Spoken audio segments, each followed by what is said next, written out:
मेरी दादी जी और दोनों चाचियाँ भी यही बात कर रही थी। घर में सभी यही चाहते हैं कि अब तुम्हारी शादी हो जानी चाहिए। मम्मा फिर वही टॉपिक। तुमसे दोनों छोटे भाइयों की शादियाँ हो गई है। तुम कब तक यूँ करियर के पीछे भागते रहोगे? मैं कुछ नहीं जानती, बस मैं लड़कियाँ देखना शुरू कर रही हूँ। भैया प्लीज मान जाइए ना, अपनी भाभी को लेकर कितने अरमान है हमारे। हाँ भैया, देखना हम अपनी भाभी को अपने पलकों पर बिठा के रखेंगे। लोग कहते हैं ना कि नंदे बुरी होती है, हम दुनिया की सबसे अच्छी ननंद बनकर दिखाएंगे। अच्छा ठीक है ठीक है, अब शेख चिल्ली की तरह सपने मत सजाओ मेरी बहनों। मुझे बस थोड़ा और समय दे दो, समय आने पर मैं खुद आप लोगों से कह दूंगा। फिलहाल प्लीज ये टॉपिक यहीं पर क्लोज कर दीजिए ना प्लीज।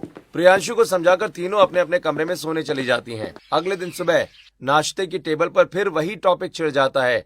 शारदा देवी नंदिनी से पूछती है, नंदिनी बेटा, तुमने बात कर ली ना प्रियांशु से? जी कर ली है। तो फिर क्या सोचा है तुमने प्रियांशु, कब करना है शादी? आप लोगों के पास मेरी शादी के अलावा और कोई टॉपिक नहीं है क्या बात करने के लिए? मैंने कह दिया ना कि सही समय आने पर मैं खुद आप लोगों से कह दूंगा। ठीक है, जब तुम्हें लगेगा तब हमें बता देना, लेकिन अब ज्यादा देर मत करना बेटा। और हाँ, आज याद से एनजीओ चले जाना, हमें डोनेशन देना है ना, वहाँ आज ही देकर आ जाना। हाँ जी पापा, मैं पहले वहीं चला जाता हूँ, बाद में ऑफिस जाऊंगा। प्रियांशु डोनेशन का चेक लेकर सीधे अनाथालय जाता है। वो जब भी यहाँ आता था कुछ समय बच्चों के साथ जरूर बिताता था। आज भी ऑफिस में चेक देने के बाद वो वहीं रुक गया था।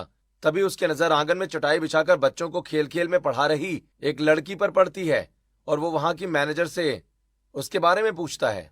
ये लड़की कौन है आंटी? इसे पहले कभी नहीं देखा यहाँ। ये सुप्रिया है, यही पास ही में रहती है। गरीब है बेचारी, इसकी भाभी भी यही काम करती थी, उसी ने इसे काम पर रखवाया है। अच्छा, वैसे बच्चों को खेल खेल में सिखाने का तरीका काफी अच्छा है इसका। हाँ बेटा, इसे पढ़ने का बहुत शौक था, लेकिन गरीबी के कारण बेचारी बस 10वीं कक्षा तक ही पढ़ पाई। अब बच्चों को पढ़ाकर अपना शौक पूरा कर रही है बेचारी। ओह, बेचारी किस्मत की मारी है। वैसे पर्यावरण से भी बहुत प्यार है इसे। हमारे यहाँ जितने भी अवेयरनेस कैंपेन होते हैं सब में बढ़ चढ़कर हिस्सा लेती हैं। प्रियांशु सुप्रिया को गौर से देख रहा था। उसके समझाने और पढ़ाने का अंदाज इतना अच्छा था कि क्लास खत्म होने तक वो वहीं बैठा रह गया। कुछ देर के बाद सुप्रिया घर के लिए निकल गई। प्रियांशु भी उसका पीछा करते हुए उसके घर तक पहुंच जाता है और उसके घर का नजारा देखकर दुखी हो जाता है। काफी टूटा फूटा छोटा सा घर है। एक पुरानी चारपाई पर सुप्रिया के अपाहिज पापा लेटे हैं। माँ पंखा चल रही है, भाभी खाना बना रही है और भाई बाहर गया है। बेटा हाथ मुंह धोकर आजा, अब तेरी भाभी गरम रोटियां उतार रही है, खा ले, थक गई होगी ना।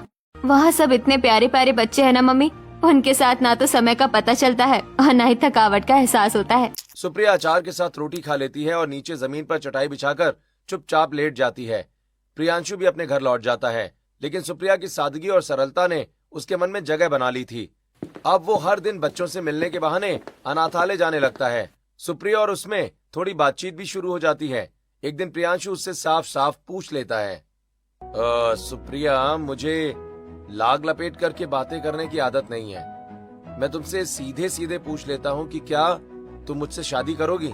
आप मुझसे शादी के लिए क्यों पूछ रहे हैं? आपको मेरे बारे में बिल्कुल भी पता नहीं है शायद। मैं एक बेहद गरीब परिवार की लड़की हूँ। आप मेरे परिवार की हालत नहीं जानते हैं। मैं तुम्हारे और तुम्हारे परिवार के बारे में सब कुछ जानता हूँ। अमीरी गरीबी मेरे लिए कोई मायने नहीं रखती है। आपके लिए मायने नहीं रखती होगी, लेकिन आपके परिवार वाले, क्या आपके परिवार वाले मेरे जैसी गरीब घर की लड़की को अपनी बहू के रूप में स्वीकार कर लेंगे? अरे तुम उनकी फिक्र मत करो, उन्हें मैं मना लूंगा। तुम बस शादी के लिए हाँ कर दो। ठीक है, फिर आपके जैसे लड़के से शादी करने में मुझे क्या दिक्कत होगी, बल्कि मेरे तो नसीब ही खुल जाएंगे। सुप्रिया से हाँ मिलते ही प्रियांशु घर आता है और खुश होकर सबसे कहता है, मम्मी मैं शादी करने के लिए तैयार हूँ, लेकिन मैं केवल अपनी ही पसंद की लड़की से शादी करूंगा। बिल्कुल, तुम शादी उसी से करना बेटा जिसे तुम पसंद करते हो।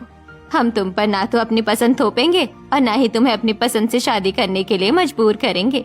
लेकिन मम्मी, मुझे जो लड़की पसंद है वो शायद आपको पसंद ना आए। फिर भी मैंने सोच लिया है कि शादी करूंगा तो उसी से करूंगा। और आपको पता है ना कि एक बार मैं जो ठान लेता हूँ बस ठान लेता हूँ। अब जल्दी बता दे बेटा, टेंशन क्यों दे रहा है? मम्मी दादी, उसका नाम सुप्रिया है। बड़ी ही सादी और सिंपल लड़की है। हम जिस अनाथालय में डोनेशन देते हैं ना, वो वहीं पर छोटे छोटे बच्चों को पढ़ाती है। लेकिन